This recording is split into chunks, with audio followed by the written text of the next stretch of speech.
कि अगर आपकी मोटिलिटी जितनी अच्छी हो जाएगी ना, एक्टिव मोटिलिटी, इतने आपके लिए बेस्ट है। क्योंकि स्लगिश मोटिलिटी कभी कंसीव नहीं कर पाती, डेड मोटिलिटी कभी कंसीव नहीं कर पाती। अगर मोटिलिटी हमारे अंदर अच्छी ना हो या स्पर्म की मोटिलिटी अच्छी ना हो तो वो एग के अंदर पेनिट्रेट करने में भी दिक्कत आती है। नमस्कार, मेरा नाम हिमांशु धवन और आज मोटिलिटी के बारे में बात करूंगा।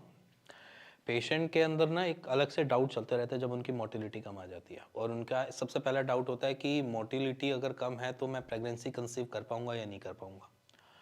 ठीक है, और सबसे पहले कि कम किस कैटेगरी को बोला जाता है उसके बारे में पहले बताता हूँ, और इसी के साथ कंसीव करूँ तो कैसे करूँ और उसको मोटिलिटी को बढ़ाऊँ तो कैसे बढ़ाऊँ। 4 क्वेश्चन निकलते हैं इसमें से। तो सबसे पहले क्वेश्चन पे जाते हैं। पहला क्वेश्चन हमें ये बताता है कि कितनी हमें मोटिलिटी होनी चाहिए। देखो, अप टू अगर मार्क बोली जाए तो 50% से अब मोटिलिटी होनी चाहिए। उसके पीछे रीज़न समझाता हूँ। अगर मान के चलो आपके स्पर्म प्रोड्यूस हो रहे हैं, सारी चीज़ें अच्छी हो रही है, मिलियंस में जा रहे हैं, मतलब 50-60 मिलियंस के आसपास स्पर्म है, अगर मोटिलिटी आपकी लैक है ना, तो उसमें क्या होता है कि जो आपकी एक्टिव मोटिलिटी है ना, वो हैम्पर हो रही होती है आपके डेड से या फिर आपके स्लगिश मोटिलिटी से। अगर मान के चलो, सपोज करो कि आपको 500 लोगों को एक साथ छोटी सी जगह से भागना है, ठीक है, और 500 में से आपके सिर्फ और सिर्फ 200 एक्टिव हैं जिनके सारे सर पैर हैं और सब कुछ है, पूरी बॉडी है, और बाकियों को कुछ ना कुछ डिसेबल्ड है, मान लीजिए कुछ डिसेबल्ड है। अब वो जब डिसेबल्ड के साथ अगर आप दौड़ोगे तो आपकी खुद की स्पीड भी क्या होगी, रुकेगी, और आप अपनी गोल तक पहुंचते पहुंचते थक जाओगे। सेम कैटेगरी आप अपने स्पर्म्स के साथ देखो, अगर आपके स्पर्म की motility, active motility up to 50% है, 50% से मोर देन है, तो वहाँ पर आपके अच्छे वाले जो एक्टिव मोटिलिटी वो अपना रास्ता निकाल पाएंगे। अगर वो उनसे लैक हो जाता है तो बाकी उनका रास्ता रोक के उनको वहीं पे ढेर कर देंगे, जिसकी वजह से वो थक जाएंगे और ज़्यादा दूर तक नहीं ट्रैवल कर पाएंगे और वहाँ पर कंसीव करने का पार्ट मुश्किल से होता है। अब रही बात कि आपकी मोटिलिटी को किस तरीके से हम सेव कर सकते हैं, बढ़ा सकते हैं। देखो, बेसिकली अगर मैं पेशेंट्स में बात करूं तो मोटिलिटी के पीछे कुछ सप्लीमेंटेशन ही समझ लो या कुछ विटामिन समझ लो जो लैक करते हैं।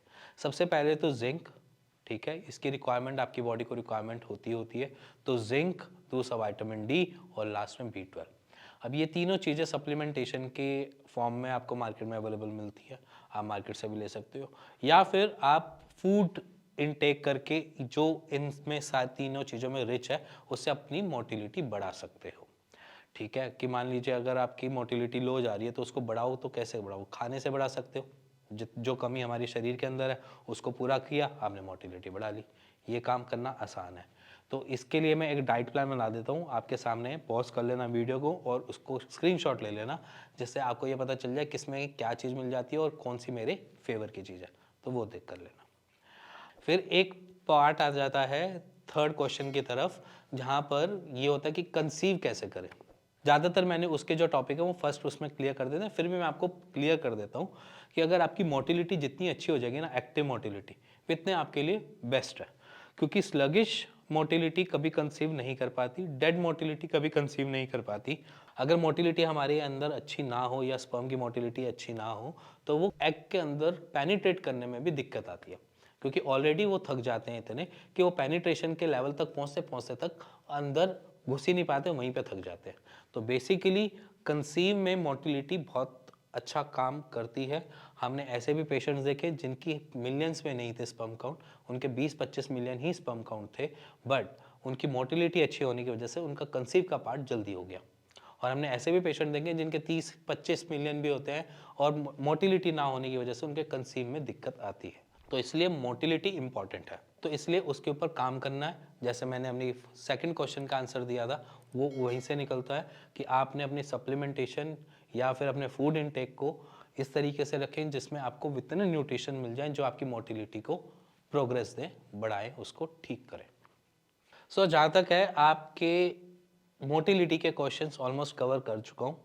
अगर आपको फिर भी कुछ जानना है, समझना है, या आपको कुछ ऐसा डाउट है भी, तो नीचे दिए हुए नंबर पे मेरी टीम से बात कर सकते हैं और उसका एक राइट सॉल्यूशन ले सकते हैं। इसी के साथ अगर आपको कुछ ऐसा लगता है कि मोटिलिटी को मैंने बहुत जोर लगा कर बढ़ाने की कोशिश करी, नहीं बढ़ी है, तो प्लीज़ उसके लिए अपने आसपास के किसी एक डॉक्टर को कंसल्ट जरूर करो, क्योंकि वीडियोस पे आपकी बॉडी नहीं क्लियर कर पाएगा कोई भी डॉक्टर। आपका शरीर मेरे शरीर से या किसी और के शरीर से अलग है, तो इसीलिए अपने आसपास के किसी भी डॉक्टर से कंसल्ट जरूर करो। इसी के साथ मिलेंगे नेक्स्ट वीडियो में, तब तक के नमस्कार।